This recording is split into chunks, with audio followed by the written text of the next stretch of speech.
Here's the truth. You don't have to let go of anything because you don't have anything.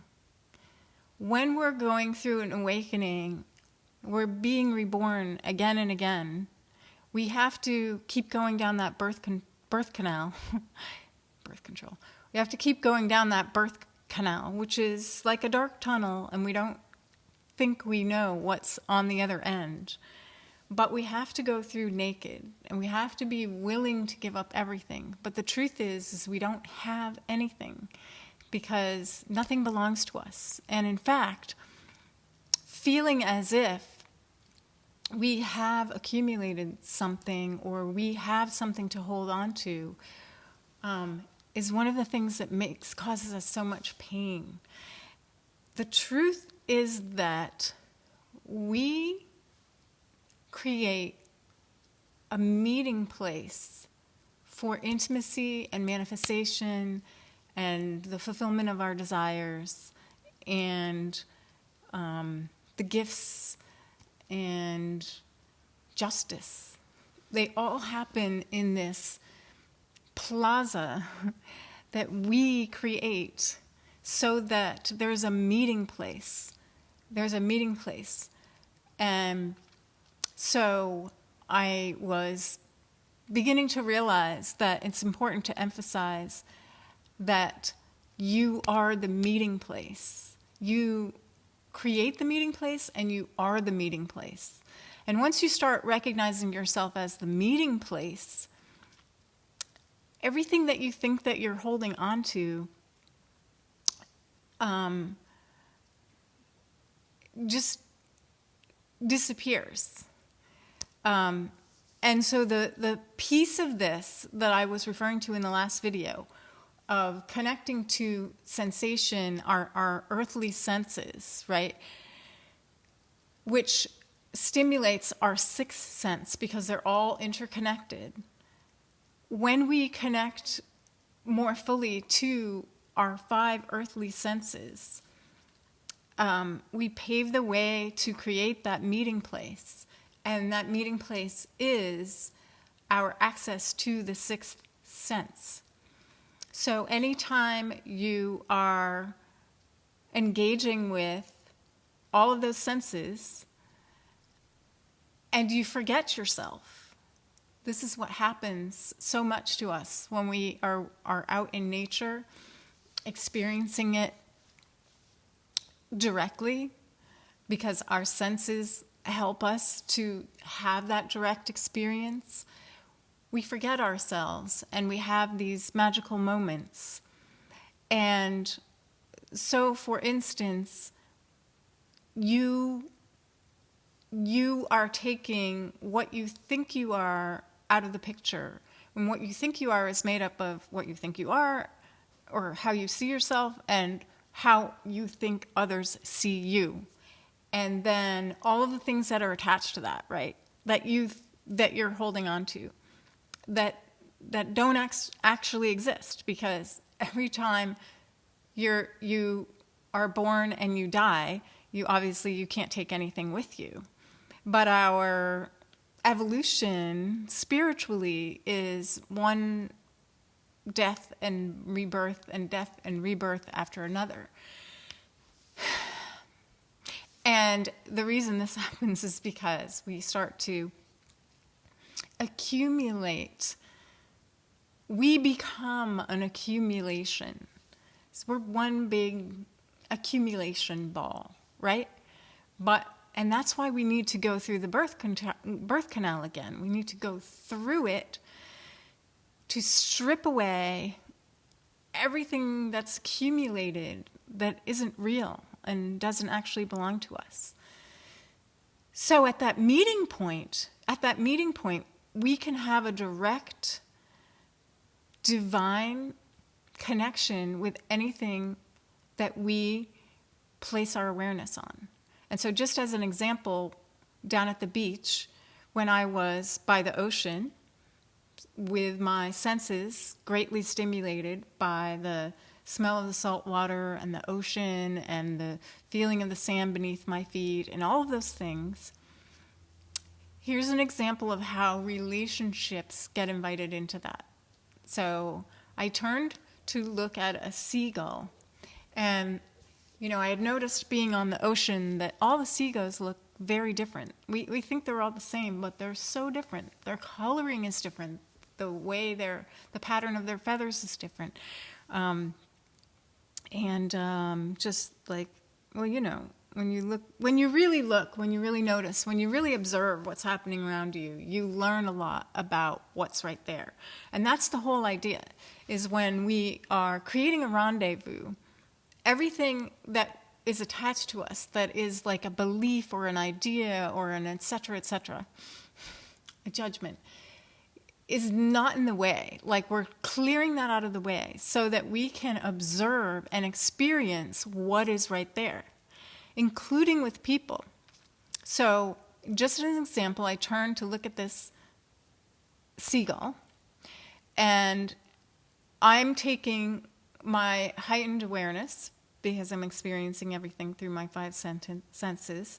I'm taking that heightened awareness without me, because I'm now out of the picture, and I'm illuminating this being that is not that far from me, and so I look at him and he looks at me, because my awareness being placed upon him without anything in between the two of us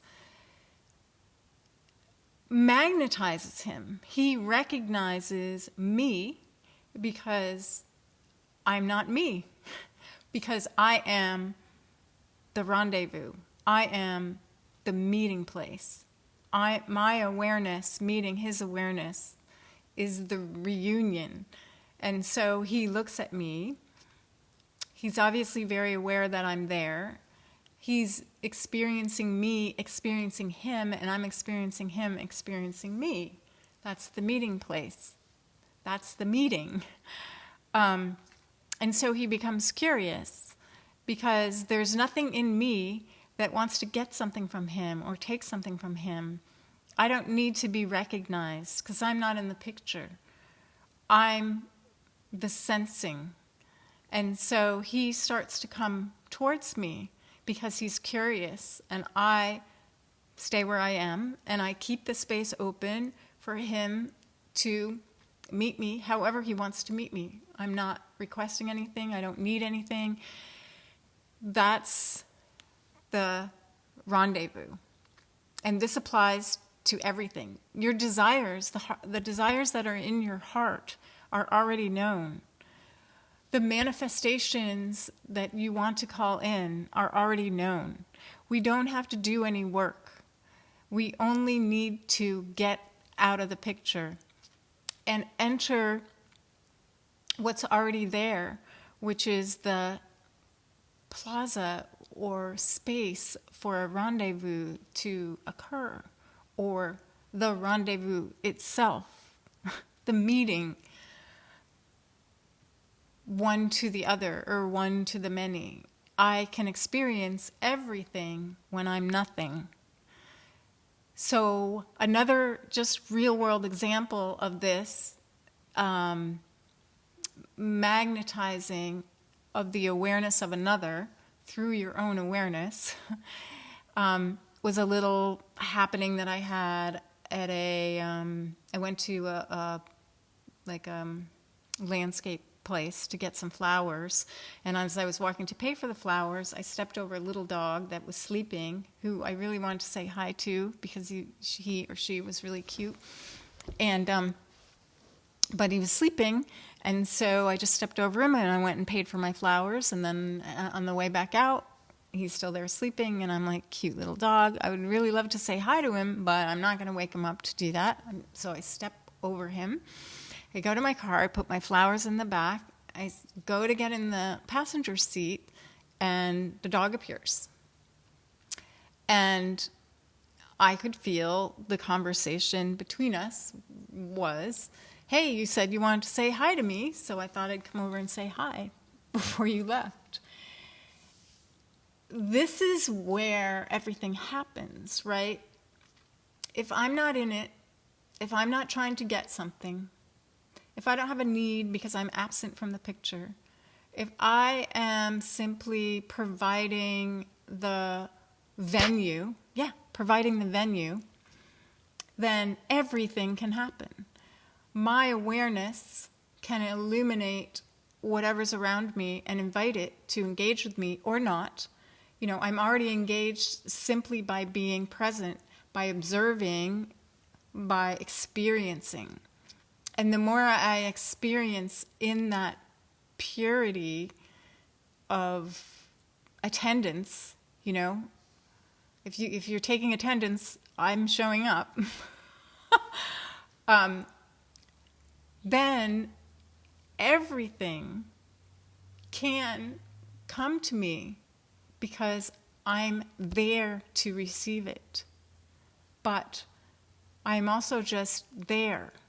And the same thing can happen with human beings. And this is a thing, I mean, there's sort of a transcendence that happens where once we take ourselves out of the picture and are willing to recognize that we're not really giving up anything because we don't really have anything.